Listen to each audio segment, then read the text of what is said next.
All right, welcome back to the page. On a bench tonight, we've got a Stryker 497 HPC. Okay, brand new, out of the box, haven't touched it.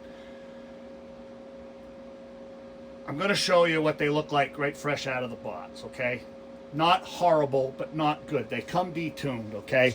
So, any of you guys that order these things off of Amazon or any of these places online that just sell you the radio and you have to do the conversion or whatever, can you run the radio? You can. Will it sound okay? It will sound okay. Okay, but they really need a good tune-up. Okay, and it's not, you know, it's nothing special. It's just an export radio that needs to be tuned up because they come detuned. Anyway, I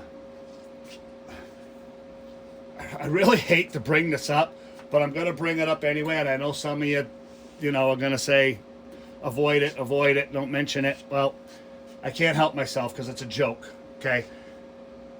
Gentleman out in New York did a video on this radio the other day, and he showed the owner that it was doing 58 to 60 watts, and that's the way it's supposed to be because you don't want to overdrive the radio, yada, yada, yada, okay? That's absolute BS, okay? And most of you guys know that. These are 100-watt radio all day long, crystal clean. They sound awesome. They work awesome. You know, I mean, there's guys out there volting these things up and cranking them to hell, and they still run. Do they sound overmodulated and distorted? Yes. So we do them nice and clean. Definitely get 100 watts out of them, and that's really the way it's supposed to be. Okay. So, like I said, I hated to have to bring that up, but you know, when I first got into this business, the reason I got into it was because I got sick of being screwed. So if you're screwing people, I won't mention your name or nothing, but I'll pick out your modifications and all the crap that you do to these radios that screw them up, and that's it. That's why I got into doing this, because I got sick of getting screwed, okay? And the poor guy that just had his radio worked on out there just got screwed, and that's all there is to it. And I'm sorry that I'm getting a little aggressive on this video, but the facts are the facts, okay? So I just want to show you what they do out of the box, just so you know, you can see the reason why they need to be tuned and tuned properly, okay? So let's just show you the dead keys real quick, okay? So on low, from the factory, 5 watts and 30 on high, okay? That's the way they set them up right from the factory, and there's a reason why they set them up that way, especially on the high side. The high dead key with low modulation passes muster, okay? That's about the reason why they do it that way. So let's see what it's doing for modulation, how it looks on a scope, okay? So we're going to start off, this is the low dead key, okay? Okay, right there, coming in at 70% modulation. Oh, I'm sorry, I'm lying. I'll turn the mic gain up. So about 80%, okay? Now we'll go to the high. Nice and clean. I mean, there's no doubt about it. They're nice and clean. And right around 90% modulation, okay? So they come just a little detuned for a reason, okay?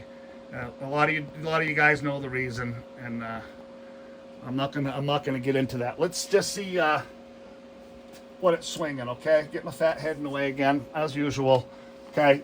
So on high with a 30-watt dead key, hello, bending the 100, okay? And that's about all it's gonna do.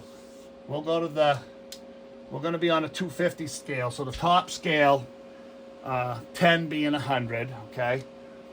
Hello, brigga. So just a shade over 100, about 102, 104, all right, on the high side. We'll go down to the low side, back to that 5-watt carrier.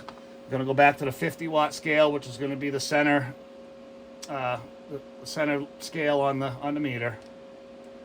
Hello, brigga. So bending to 50, so I'd probably say 50, 60, on low from the factory. Okay, that is from the factory. Okay, so anyway, we are going to get into this radio, give it the tune that it needs, get it right on frequency. They usually come pretty close anyway. Stryker's usually pretty good about that.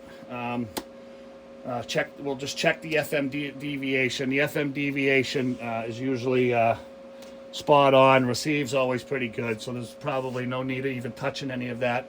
If they come in and they're good, I leave them alone. There's no need to adjust that. So anyway, we are going to do another video on this to show you what it looks like when it's done, and I guarantee it will be much different than the video that we all saw last week. All right, so thanks for watching, and it'll be just a little bit before this final video comes out.